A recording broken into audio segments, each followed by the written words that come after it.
often asked if motivational interviewing can be used successfully with friends and family. The answer is yes, it can. Motivational interviewing is a way of listening to other people and really hearing what they have to say. It also involves some of the ways that we respond to what people say to us to help them look at their own goals and values and the way that they might like to change. An important concept in motivational interviewing is what we call the writing reflex. The writing reflex refers to the clinician's urge to tell the other person what to do. So we feel that we know the answer. We are, after all, the expert when we are acting as clinicians in that expert role, and we should be able to tell the other person what to do, and they will then be successful at doing it. As many of us have found, telling other people what to do doesn't usually work. So the writing reflex refers to your urge to be that expert to tell the other person what to do. We generally say in motivational interviewing, avoid the writing reflex. So avoid the urge to tell the other person what to do. So how does this work in personal relationships with friends and family? I can give you some ideas about how it's worked for me.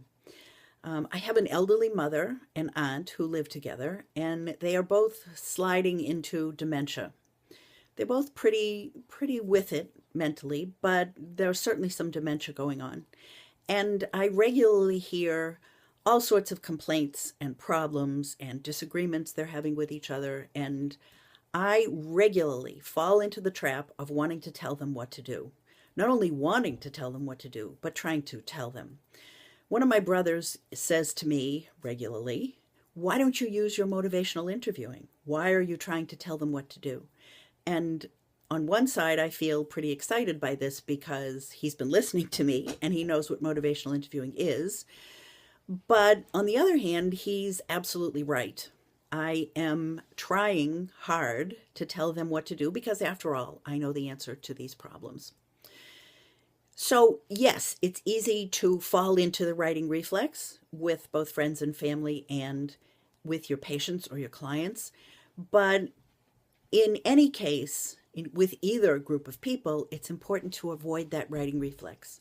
So yesterday I had a visit with my mother and my aunt, and as always, I was tempted to tell them what they should be doing. But instead, I had set my mind to just listening and reflecting what they told me and not trying to tell them what to do. And you might guess that my visit with them was much more successful, that I was much more peaceful, that my mother in particular got much less agitated because I was listening and sympathizing with her, empathizing with her, to use a term for motivational interviewing. So I'm hoping that you who are listening to me will think about your urge to tell other people what to do, your writing reflex, and rethink actually doing that.